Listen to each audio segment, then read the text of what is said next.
બનાસકાંઠાના થરાદ તાલુકામાં ચૌધરી હોસ્પિટલની સામે ભાડાના મકાનમાં રહેતા ઓખીબેન મોહનભાઈ પ્રજાપતિને અજાણ્યા ઈસમો દ્વારા ગળદાપાટુનો માર માર્યો હતો। સમગ્ર વાત કરવામાં આવે તો ચૌધરી હોસ્પિટલની સામે ભાડાના મકાનમાં રહેતા ઓખીબેન મોહનભાઈ પ્રજાપતિને બપોરના સમયે 3 વાગ્યાના અરસામાં ઘરે એકલા હોવાથી ઘરે સૂતા હતા અને અજાણ્યા ઈસમો 6 જણ, જેમાંથી એક મહિલા, એનું નામ હંસાબેન રાવલ, ગામ ઈધાતી, તેમને સાથે આવેલા ઈસમો અને કુલ 6 જણા ભેગા થઈ ઓખીબેન વિધવા હોવાથી ઘરે એકલા હોય ત્યારે તેમના ઘરે તેમના 2 છોકરા બહાર પ્રાઇવેટ નોકરી કરે છે, એટલે ઘરે કોઈ ન હોવાથી અજાણ્યા ઈસમો તકનો લાભ લઈ ઓખીબેનને પ્લાસ્ટિકની પાઇપ અને ગળદાપાટુનો માર મારવામાં આવ્યો હતો। તેમજ સામે રસ્તા ઉપર લોકોએ ઓખીબેનને બચાવ્યા હતા। જેકેસી ગુજરાતી સાથે ભરત ઠક્કર, ડીસા। કેટલા જણા મારવા આવ્યા હતા? 6 જણા।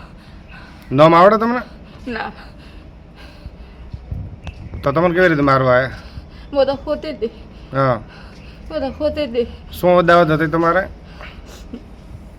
મારે કોઈ લેવા દેવા નથી। મને 4-5 દાડાથી ફોન કરતી, હું ફોન ઉપાડતી, મને ફોનમાં ગાળા કાઢે, મારો ઠાટું કરે। કોણ ગાળા કાઢે છે? રાવળોડી। રાવળ છે? હા, અમે રાવળ છે। લેડીઝ તે? લેડીઝ। શું નામ છે બેનનું? અંશા। કયા ગામના છે? એ ટાટાની। તો શું અદાવત તમને મારવામાં આવ્યો? મારો ઠાટું કરીને બારોટ કોણ? નથી બોલાતી, નથી રાખતી। બારોટ કયા ગામના છે? રોમપરના। શું નામ છે ભાઈનું? ભરતભાઈ।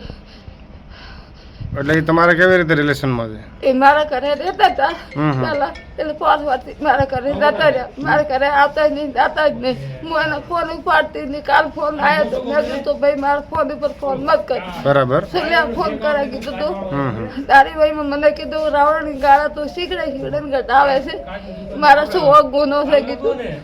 કેટલા જણા મારવા માટે હતા? અત્યારે 6 જણા હતા।